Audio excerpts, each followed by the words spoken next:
Mbola faly le rabantsika rehetra amin'ny anaran'i Jesosy indray ravana tratra izao andro anio izao ianao izay mety mandeha na manaraka amin'izao tenin'Andriamanitra izao dia aza misalasala mizara an'izany amin'ny namanao na dia amin'izao tambazotra serasera izao aza fa mamety asoa ny hafa ihany koa izany.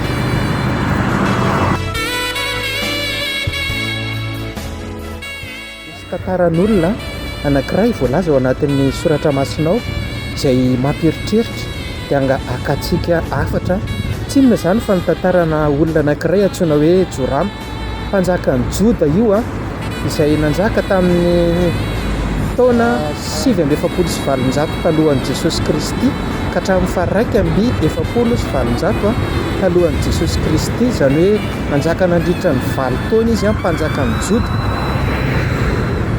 Taranaka mpanompon'Andriamanitra izy Josafata ny anarany iray izay tena nahita ny voninahitr'Andriamanitra teo amin'ny fiainany kanefa tsy nanaraka amin'izany izy ravana. Ny mpanjaka dia olom-boafidin'Andriamanitra, ny mpaminany na ny mpisorona no manositra ny mpanjaka hosorana mihitsy izany vao mahazo mitondra izany hoe fanjakana izany. Kanefa ravana na dia olom-boasitr'Andriamanitra tahaka an'izany azy izy dia tsy nanompo an'Andriamanitra.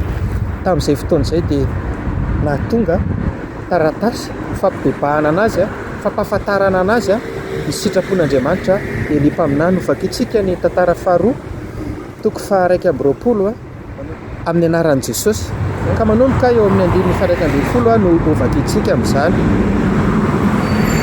Ary nanao fitoerana avo teny amin'ny tendrombohitra Joda koa izy Jorama io, sady nampijangajanga ny mponina tany Jerosalema ary ny taonan'ny Joda mangingina hanao izany.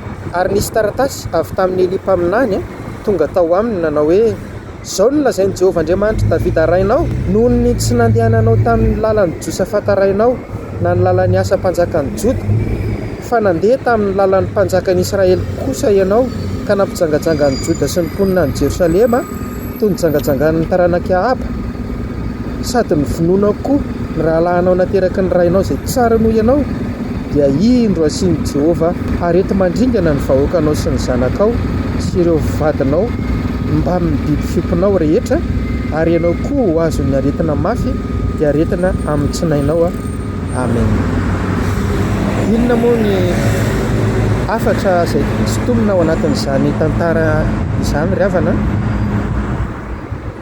Zasy ianao dia samy olom-boafidin'Andriamanitra, kanefa ny mampalahelo indrindra amin'izao andro izao hoe tena marobe ny olom-boafidin'Andriamanitra ry havana, tsy manana tahotra n'Andriamanitra, ohatran'ny hoe tsy misy Andriamanitra, kanefa aoko fantatsika mandrakariva fa manara-maso ny fiainantsika Andriamanitra.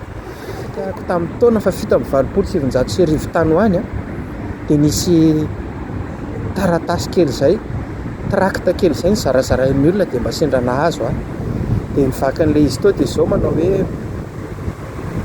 raha tonga androany alina Jesosy aiza ho aiza misy anao. Raha ohatra tokoa moa izany ka hoe izao izany izao fotoana androany izao hoe fotoana farany havelomako tsy aiko intsony ara-pitso maraina dia ahoana izany ny toerana misy ahy dia havana malala ny taonanao izany teny izany ry havana mitodika amin'Andriamanitra, mibebaka, mifona amin'ny ratsy natao satria raha sanatria ka tsy vita fihavanana amin'Andriamanitra zasy ianao, na inona toerana mampanopin'Andriamanitra asy ianao, ary na inona mety asa vita atsika za efa nitory teny, efa nanao fagagana tsy fantatro, efa nanao asa lehibe maro tamin'ny anaranao Jesosy. Tsy izy rehetra manao amin'ny tompoko miditra amin'ny fanjakan'ny lanitra fa izay manao sitrapony raiko izany an-tany. Za zao ve raha ho avy Jesosy androany ho lasany ve asako samy bebaka ry havana, aza matorokoriny ianao androany alina raha tsy vita fihavanana amin'Andriamanitra. Maro angamba ny ametra-panontaniana amin'izany fotoana izany hoe dia ahoana izany no mariaziko raha ohatra ka hoe lasa nefa izao olona fa mba mikasa atao mariazy hivady izay sy ilay olo tiako amin'ny sabotsy, dia ahoana izany ny fianarako? Za zao vao avy navita ny fianarana, hivoaka dokotera, hivoaka ingénieur, tsy misy atondra na inona miala amin'izao tontolo izao tsika riavana. Toriteny fahavalo ka ny 140 amin'ny anaran'i Jesosy. Saingy tsy tanterahana vetivety ny famalinany ratsy atao, dia izany ny kirizan'ny fon'ny zanak'olombelona amin'ny fanaovany ratsy. Eny fa na dia manao ratsy n-jato aza ny mpanota ka ela velona ihany, dia fantatro kosa fa isoa ho an'izay matahotra an'Andriamanitra dia izay matahotra eo anatrehany. Saingy tsy tanterahana vetivety ozy ny tenin'Andriamanitra ny famalinany ratsy atao, dia izany tokoa no mahatonga ny olona mifikitra amin'ny ratsy fanaony. Riavana malala, aza manisa mifikitra amin'ny ratsy fanao, na dia manao ratsy n-jato aza ny mpanota ka ela velona na ambinina aza ny mpanota, ohatra misy fitahina ny fiainany, ela velona izy, salama izy. Dia hoy ny tenin'Andriamanitra hoe fantatro kosa ozy izy fa misy fitahina, misy fahasoavana, misy valiny ho an'izay matahotra an'Andriamanitra. Aoka ho vita fihavanana amin'Andriamanitra ianao.